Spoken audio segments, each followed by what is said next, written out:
sleep. You sleep. T-time. Welcome, everyone. I wanted to talk about contingent staking today and the whole controversy regarding that. I've had a few days or maybe a week to compile some thoughts. They may be a little bit random, but here are my feelings. I watched Charles's videos, the part 1 and part 2, and my takeaway from all of this is I don't think that anything that he's doing is necessarily malicious or with any bad intent towards the protocol. I think he truly is trying to work towards the best solution for Cardano. However, I do have a couple of questions. These questions may be relevant or not relevant, depends on, I guess, who's interpreting them. And I think that we also have to take with a grain of salt that Charles is more tapped in than all of us, so he probably has access to certain legislators and people in high up places that make decisions that ultimately affect you and I. And I'm sure he's extremely tapped in. So, that being said, we have to look at this argument in just a few ways. We have to understand that Charles is working towards the betterment of the protocol and trying to be one step ahead. So with that being said, I'd like to kind of rewind the clock.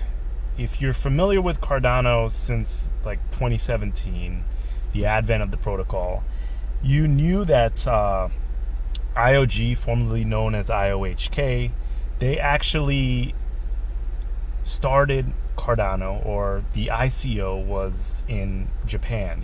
This was to try to one step around US legislation, because US legislation for cryptocurrencies is it's muddy waters. You don't know what exactly you're getting into. So having the token sell in Japan prevented it from ultimately being later classified as a security.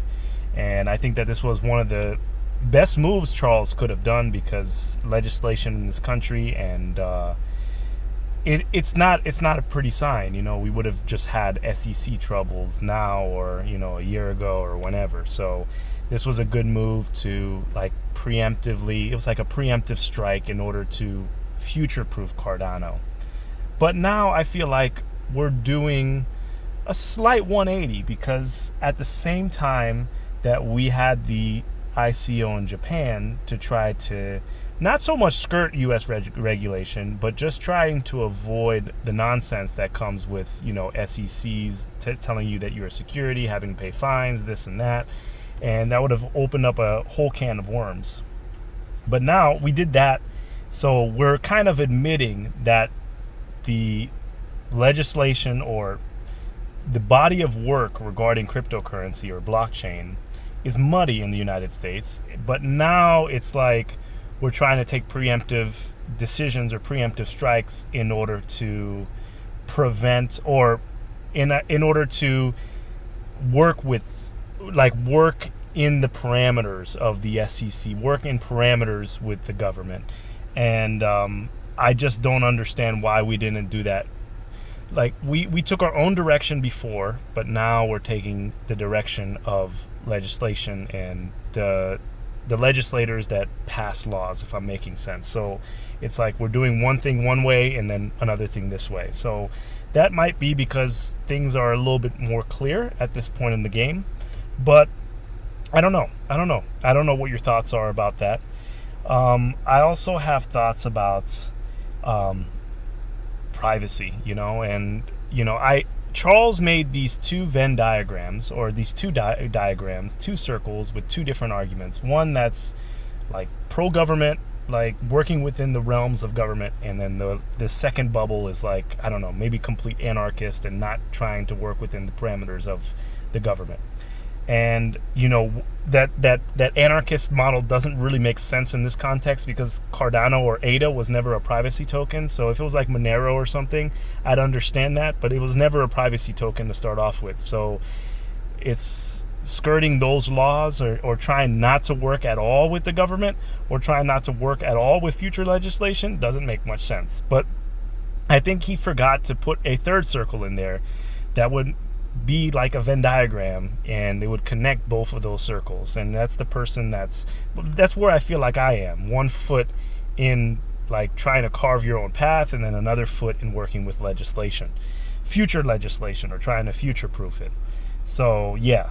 And this whole idea of contingent staking is basically, in layman's terms, a stake pool operator and a delegator are going to enter some sort of contract. This is going to be almost like receipt based. You claim your staking rewards, or you stake to this pool.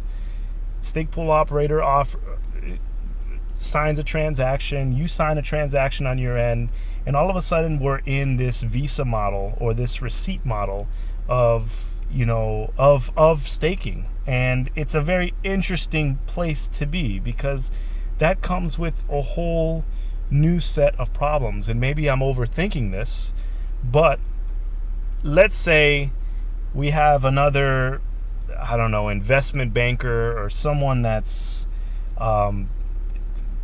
doing financial crimes that are on a scale that's great, or someone that is doing physical crime, someone murders someone, or some high profile case happens, okay? Or even like a divorce, like someone's divorce, and this goes to court, and there's litigation, and people all of a sudden are writing articles, or they're trying to figure out the funding of this particular person, and they're climbing through their financial records. They go through their bank, they go through Coinbase, they get the wallet address, and all of a sudden they see all these receipt transactions, and this person was staking to SCAR. And SCAR is just being used as an example. SCAR is a small pool, but I'm just trying to illustrate something.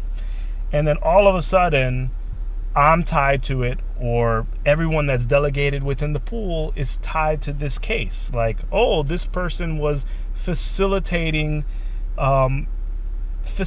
transactions for this individual, when I, on a personal level, don't know said individual, and said individual doesn't know me. But let's take the investment banker, or even let's just bring it down. Let's take the person that's trying to get a divorce, and they're trying to split their assets, and their ADA address is being used.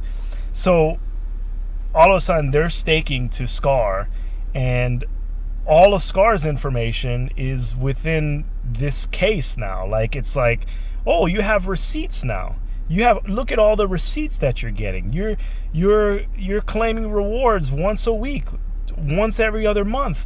And then a person or a lawyer that may not even understand the protocol all of a sudden is trying to do investigative research as to who this individual is, or what these other people in this pool are doing. And everyone's address is posted on this docket that explains this person's financial history or their financial past. When, I'm not that person that, what I'm trying to get to is, people commit crimes all the time, and people need to be held accountable for sure.